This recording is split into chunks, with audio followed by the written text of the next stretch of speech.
A while back, our customer Ron Conti sent us a tool holder he'd made for his PantoRouter, and we liked the idea, and it got us thinking of how to produce a similar idea without the high cost of injection molds.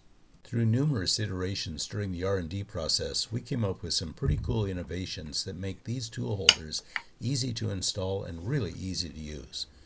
This flange on the back allows us to twist the tool holder into the T-track so we don't need a mounting bolt on the bottom. Just drop the mounting screw and the nut into the track from the top and gently tighten the screw. The tool holder is ready to use, but there's one modification that will make it even better. You'll notice the resting spot for the template wrench on the tool holder is V-shaped, but the template wrench itself is round on the bottom. Use a sanding block or a file to make a small 45-degree flat on either side of the template wrench so it aligns with the tool holder every time.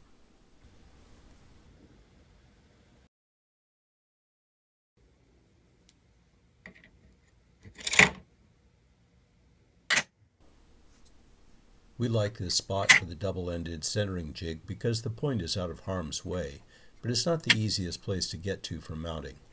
You can use a short screwdriver or the ball-end hex wrench depending upon the style of screw in your hardware pack. Just insert the twist nut in the T-track and turn it clockwise. The nut will turn inside the T-track until it hits on both sides, then it'll tighten the shoulders.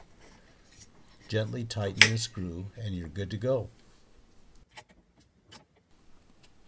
For better access to the screw, you can remove the pin that holds the bars between the plunge lever handle and the template holder's support post.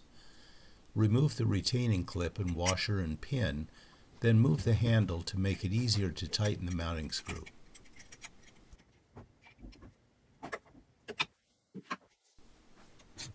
Reassemble and your tool holder is ready to go.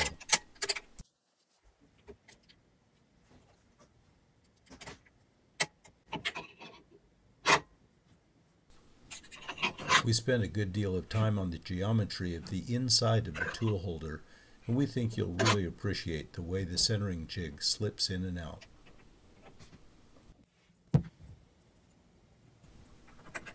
The front of the template holder's support post seems like a logical place for the split shaft centering jig since it's out of the way of the pantograph operation, yet it's easily accessible. Since it's located below the thickness gauge, we need to use another twist-in insert nut.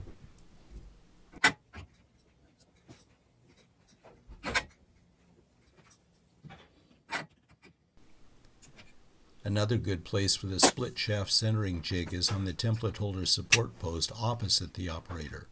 In this position, you can use the flange head screw and a square nut since you have clear access to the top of the T-track. We hope you enjoyed these tool holders, and we hope they make your PantoRouting even more enjoyable. Happy PantoRouting!